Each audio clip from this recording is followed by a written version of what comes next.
Hello student, આ લેક્ચરમાં આપણે એનસીઆરટીનો એક્ઝામ્પલ 1.9 જોઈએ. એમની અંદર 10⁻8 કુલમ અને -10⁻8 કુલમ મૂલ્યના બે વિદ્યુતભારો અનુક્રમે Q1 અને Q2 એકબીજાથી 0.1 મીટર અંતરે મૂકેલા છે.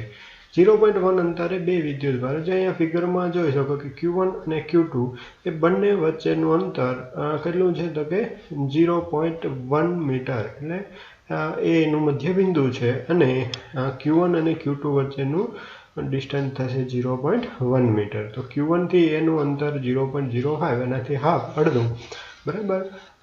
ત્યાર પછીથી જે આકૃતિમાં દર્શાવેલા ABC બિંદુઓ પાસે વિદ્યુત ક્ષેત્ર ગણો. આપણે વિદ્યુત ક્ષેત્ર નક્કી કરવાનું છે. 1 by 1 ત્રણે બિંદુઓ પાસે આપણે વિદ્યુત ક્ષેત્ર નક્કી કરીએ. તો સૌ પ્રથમ આપણે એક લઈએ કે એ બિંદુ પાસે વિદ્યુત ક્ષેત્રની ગણતરી કરીએ, બરાબર છે. ત્રણે બિંદુઓ પાસે એવી રીતે 1 by 1 ગણતરી કરતા જઈએ. તો એ બિંદુ પાસે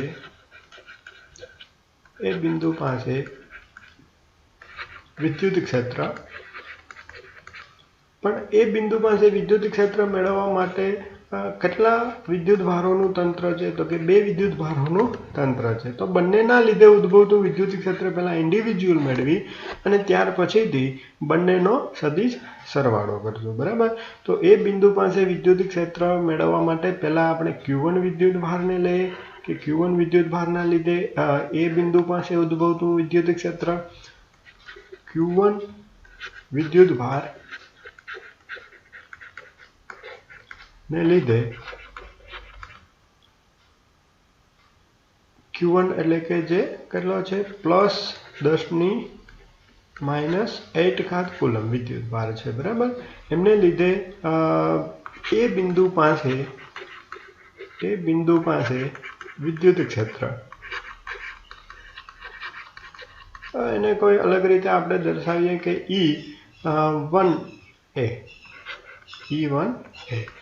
બરાબર. E1A ઇઝ ઇક્વલ ટુ શું થશે તો કે K into Q1 divide by અંતર કેટલું છે તો કે એ Q1 થી A નું અંતર થશે 0. પહેલાં તો આપણે R² લઈએ, પછી એમાં વેલ્યુ મૂકી દઈએ તો 9 × 10⁹ ઇન્ટુ Q1 વિદ્યુત ભાર છે +10⁻8 કુલમ ડિવાઈડ બાય A એટલે કે R² એટલે કે એમનું અંતર Q1 થી A નું અંતર કેટલું છે તો કે 0.05. તો 0.05 એમનો સ્ક્વેર, બરાબર. કે જેમની ગણતરી કરતા જે આવશે 9 × 10⁻1 ડિવાઈડ બાય 0.05 નો સ્ક્વેર થશે 2.5 ગુણ્યા 10⁻3, બરાબર. અને 9 ડિવાઈડ બાય 2.5 લેતા આપણને 3.6 ઇન્ટુ 10⁻+4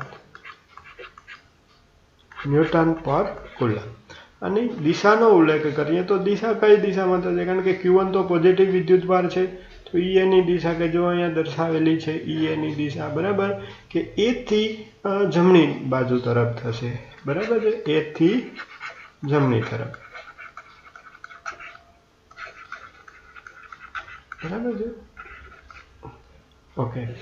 હવે E1A નું મૂલ્ય થશે 3.6 ગુણ્યા 10⁻+4 અને એની દિશા A થી જમણી બાજુ, મિત્ર યાદ રાખજો. હવે પછીથી આપણે સેકન્ડ લઈએ કે Q2 વિદ્યુત ભાર છે. અહીંયા જે Q2 વિદ્યુત ભાર આપેલો છે એમના લીધે એ બિંદુ પાસે ઉદ્ભવતું વિદ્યુત ક્ષેત્ર Q2 વિદ્યુત ભાર -10⁻8 કુલમ છે, નેગેટિવ ઋણ વિદ્યુત ભાર છે. તો એ બિંદુ પાસે એ ત્રિજ્યાવર્તી અંદર જતી દિશામાં હશે, એટલે કે એ થી જમણી તરફ જ એમની પણ દિશા થશે અને એનું મૂલ્ય મેળવીએ તો અંતર થશે 0.05. અને એ બિંદુ પાસે સેમ બધી જ ડિટેલ આવી રહેશે. મૂલ્ય તો બંને વિદ્યુત ભારોના સરખા છે. અહીંયા પોઝિટિવ છે એની જગ્યાએ નેગેટિવ વિદ્યુત ભાર આવશે, બરાબર. તો હવે એ બિંદુ પાસે એ બિંદુ આગળ -10⁻8 કુલમ એટલે જે Q2 વિદ્યુત ભાર છે, Q2 વિદ્યુત ભાર નું વિદ્યુત ક્ષેત્ર આગળ આપણે E1A લીધેલું હતું, તો અહીંયા E2A લઈએ, બીજા નંબરનો વિદ્યુત ભાર છે એમનું વિદ્યુત ક્ષેત્ર, તો ઇઝ ઇક્વલ ટુ સેમ એ જ વસ્તુ 9 × 10⁹ K ની વેલ્યુ ઇન્ટુ -10⁻8 ડિવાઈડ બાય અંતર પણ કેટલું છે તો કે 0.05 બરાબર છે. એ થી જે Q2 નું અંતર એ પણ થશે 0.05 બરાબર. તો કેલ્ક્યુલેશન કરતા બધી ઋણ મૂલ્ય મળશે, તો ઋણ મૂલ્ય તો જે દર્શાવશે કે આકર્ષણ પ્રકારનું બળ છે, તો 3.6 × 10⁴ ન્યૂટન પર કુલમ બરાબર છે, કે જે દર્શાવશે એ થી કઈ દિશામાં તો કે જમણી તરફ બરાબર છે. E2A ની દિશા પણ એ જ રહેશે. તો હવે શું કરશું તો કે એ બિંદુ પાસે પરિણામી વિદ્યુત ક્ષેત્ર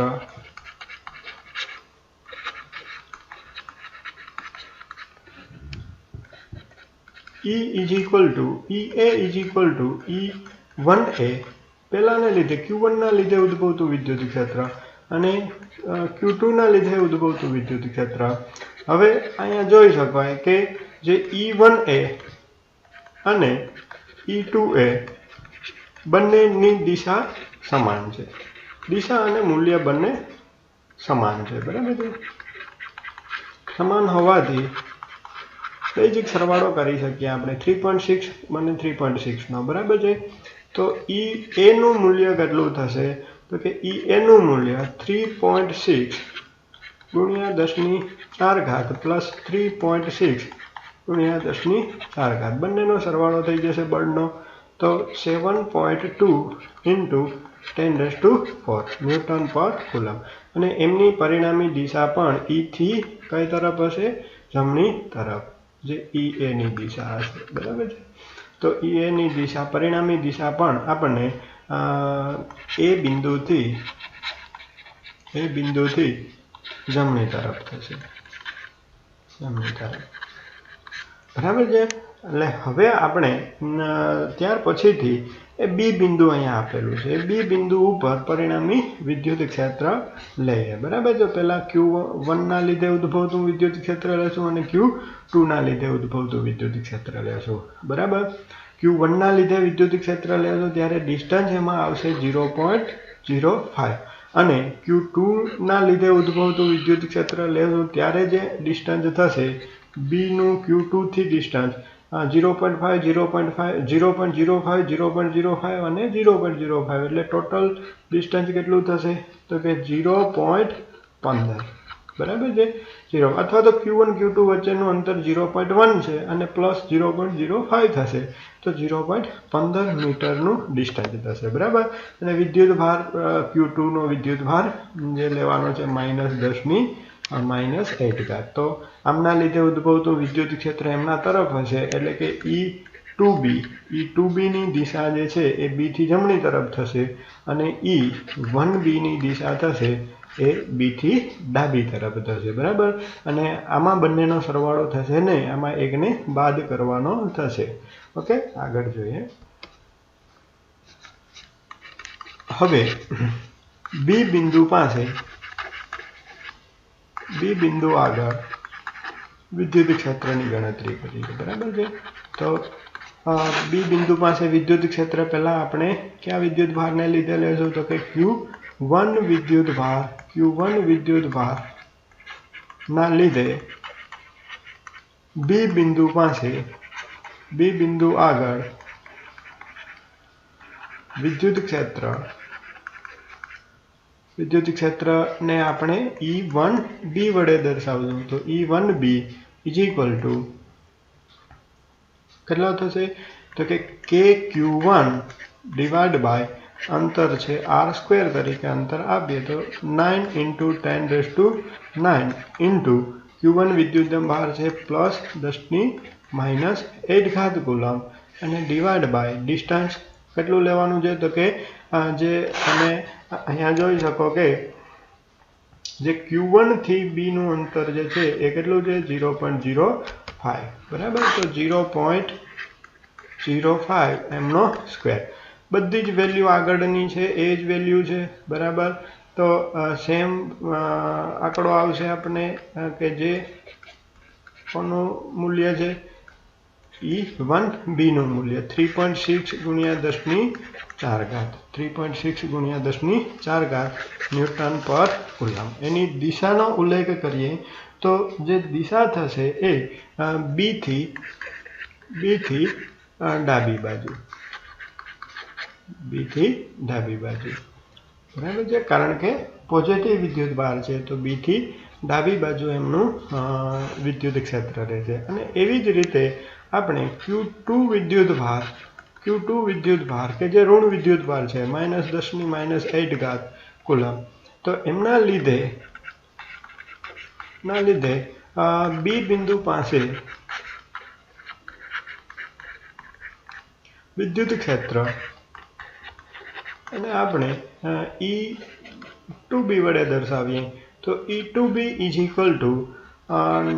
× 10⁹ into -10⁻8 કુલમ અને ડિવાઈડ બાય ડિસ્ટન્સ કેટલું આવશે તો કે Q2 થી B નું અંતર કેટલું છે તો કે 0.15 મીટર તો 0.15 નો સ્ક્વેર બરાબર છે અને એમનું કેલ્ક્યુલેશન કરતા આપણને 9 × 10⁻1 રહેશે અને ડિવાઈડ બાય 2.25 × 10⁻².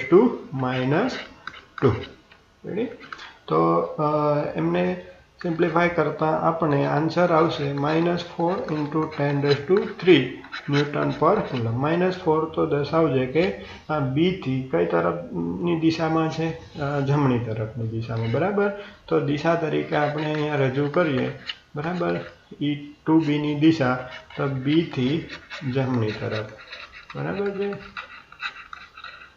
જમણી બાજુ તરફ હશે હવે આ એક B થી ડાબી બાજુ છે અહીંયા B થી જમણી બાજુ છે અને તમે જોઈ શકો કે મેક્સિમમ વેલ્યુ કઈ છે થશે તો કે E1B છે એમાં 10⁴ આવે છે અને આમની અંદર E2B ની અંદર 10⁻³ છે તો 10⁴ ને આપણે આવી રીતે લઈએ તો 36 ગુણ્યા 10⁻³ ન્યૂટન પર કુલમ હવે બંને કમ્પેરિઝન કરી શકાય 10⁻³ તો બંનેમાં છે 36 વધારે છે કે 4 તો કે 36 વધારે છે બરાબર છે કારણ કે જે વિદ્યુત ભાર Q1 નજીક છે તો Q1 નજીક હોય તો વિદ્યુત ક્ષેત્ર E1B આ વિદ્યુત ક્ષેત્ર મોટું થશે તો પરિણામી વિદ્યુત ક્ષેત્ર પણ E1B ની જ દિશામાં આવશે ઓકે હવે પરિણામી વિદ્યુત ક્ષેત્ર B આગળ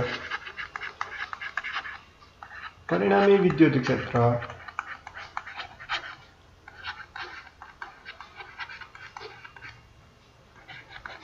EB = E1B અને -E2B કારણ કે એમને આપણે માઇનસ લેશું એકચ્યુઅલમાં તો વેક્ટર સમજ લેવાનો છે પરંતુ ને આપણે માઇનસ લેશું તો 36 ગુણ્યા 10⁻³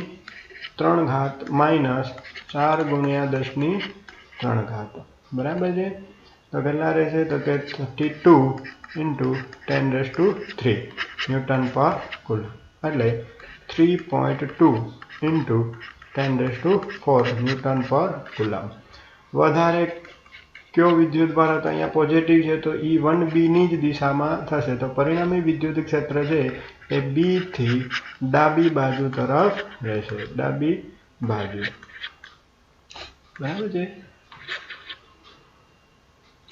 ઓકે હવે C ના લીધે ઉદ્ભવતું વિદ્યુત ક્ષેત્ર એમાં થોડું ધ્યાન રાખવાની જરૂર છે કારણ કે એમાં વચ્ચેનો એંગલ આવશે બંનેની દિશા સેમ થશે નહીં કે બંનેની દિશા વિરુદ્ધ થશે નહીં બરાબર છે અહીંયા C બિંદુ છે तो C बिंदु पासे अहींया Q1 विद्युतभारना लीधे उद्भवतुं विद्युत क्षेत्र अने Q2 ना लीधे उद्भवतुं विद्युत क्षेत्र ए बंने माटे Q1 पॉजिटिव छे, अहींया प्लस 10⁸ कूलम छे, -8 कूलम छे अने अहींया -10⁻8 कूलम छे।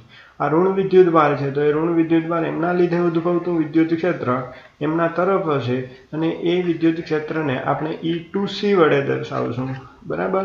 अने आमने एनाथी दूर तरफनी दिशामां हशे, एमने जोड़ती रेखा तरफ अने एनाथी दूर तरफ तो E1C बराबर है। E1C अने E2C ना मूल्य आपणे पहेला नक्की करीए बराबर। बंनेना मूल्य सेम ज हशे कारण के बंने वच्चेनुं डिस्टन्स 0.1 मीटर 0.1 मीटर लेवानुं छे, मूल्य पण बंनेना सेम छे तो E1C अने E2C ना मूल्यो पण सेम ज मळशे। पछी आ बंनेनी परिणामी दिशा जे छे ए E1C अने E2C नी परिणामी दिशा छे ए EC वडे थशे अने कोसाइन रूल्स अहींया एप्लाय करी देशुं એટલે 1C अने 2C नो परिणामी बळ मळी जशे। ए बंने वच्चेनो एंगल पण आपणे अहींया रजू करीए कारण के समबाजु त्रिकोणना ज शिरोबिंदु उपर 3 शिरोबिंदु छे तो अहींया 60 डिग्री होय तो आ जे एंगल छे E1C अने E2C वच्चेनो एंगल जे छे ए 120 डिग्री नो एंगल थशे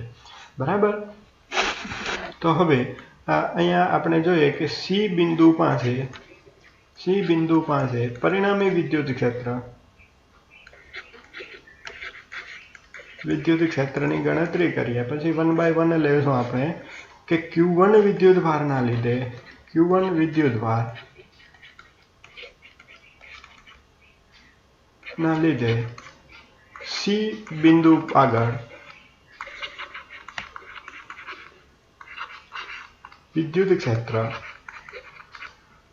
ने आपणे E1C वडे दर्शावीए तो E1C इज इक्वल टू 9 × 10⁹ अने विद्युतभार छे प्लस 10⁻8 कूलम ने डिवाइड बाय डिस्टन्स थशे 0.1 नो स्क्वेर बराबर है।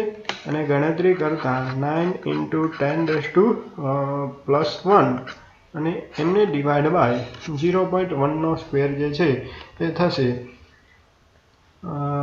10⁻2 बराबर है। तो थशे 9 × 10⁻3 कूलम बराबर है। E1C નું મૂલ્ય મળ્યું છે અને જે દિશા તમે જોઈ શકો કે ક્યાંથી ક્યાંની દિશા થશે તો કે Q1 થી C ની દિશા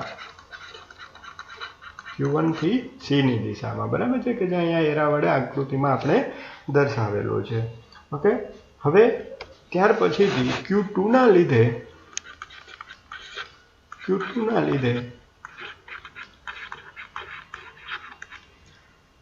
C बिंदु पासे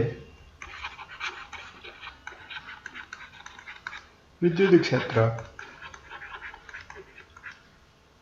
ने आपणे E2C वडे दर्शावीए तो E2C is equal to same बधी ज डिटेल एज रहे 10⁻9 अने विद्युतभार माइनस है 10⁻8 कूलम डिवाइड बाय डिस्टन्स थशे एमां पण 0.10 नो स्क्वेर बराबर है।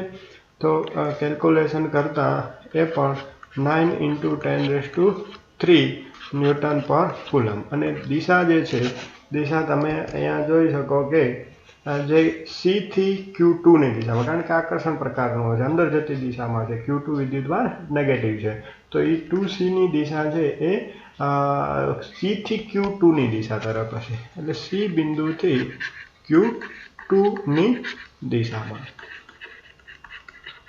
હવે આ બંનેના મૂલ્યો તો આપણને સરખા જ મળ્યા છે 9 × 10⁻3 ન્યૂટન પર કુલમ। હવે એ બંનેનો અહીંયા હું વેક્ટર ડાયાગ્રામ ડ્રો કરું બરાબર જે E1C છે અને E2C છે बराबर। ए बंने वच्चेनो 120 डिग्री नो एंगल है ओके अने एना बंनेना मूल्यो सरखा ज छे बराबर। तो आपणे कोसाइन रूल्स मुजब आपणे वापरी सकीए कि कोसाइन रूल्स मुजब रूल्स वापरता परिणामी विद्युत क्षेत्र परिणामी वेक्टर કોનો તો કે E1C અને E2C નો પરિણામી વિદ્યુત ક્ષેત્ર E વડે દર્શાવીએ તો E ઇઝ ઇક્વલ ટુ એનું મૂલ્ય is equal to under route શું થશે E1C² plus E2C² plus 2E1C into E2C into cos theta એટલે કેટલો એંગલ છે 120 ડિગ્રીનો બરાબર છે। હવે અહીં તમે જોઈ શકો કે બંનેના મૂલ્ય સરખા હોય અહીં E1C નું મૂલ્ય પણ કેટલું છે તો કે 9 × 10⁻³ બરાબર છે અને E2C નું મૂલ્ય પણ સરખું છે E2C નું મૂલ્ય એ પણ એ જ છે ને એને આપણે E વડે જ દર્શાવીએ મૂલ્યને બરાબર। તો પરિણામી વિદ્યુત ક્ષેત્ર E નું મૂલ્ય જે છે under route E² plus E² plus 2E × E into cos 120 degree છે એને હું આવી રીતે લખું 90 પ્લસ 30 ડિગ્રી બરાબર છે એટલે કેટલામું ચરણ આવશે બીજું ચરણ અને એમાં cos વિધેય નેગેટિવ છે અને વિધેય બદલી જશે કારણ કે 90 ડિગ્રી છે ઓકે। તો એનું થઈ જશે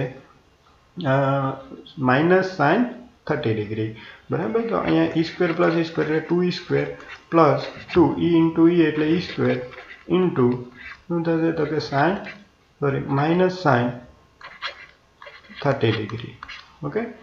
હવે E² 2E² પ્લસ 2E² -1/2 કારણ કે sin 30 ડિગ્રીની વેલ્યુ -2 કેન્સલ થશે તો આ માઇનસની નિશાની ઈને આપે તો -E² થશે તો 2E² માઇનસ E² એટલે only E² okay only E² અને પરિણામી જે મૂલ્ય છે એ E² આવેલું છે તો E ની વેલ્યુ કેટલી હતી પરિણામી વિદ્યુત ક્ષેત્ર છે એ અંડર રૂટ E², E નું અંડર રૂટ નીકળશે એટલે E અને E ની વેલ્યુ 9 × 10⁻³ ન્યૂટન પર કુલમ। હવે એની દિશા અગત્યની બરાબર છે અને તેમની દિશા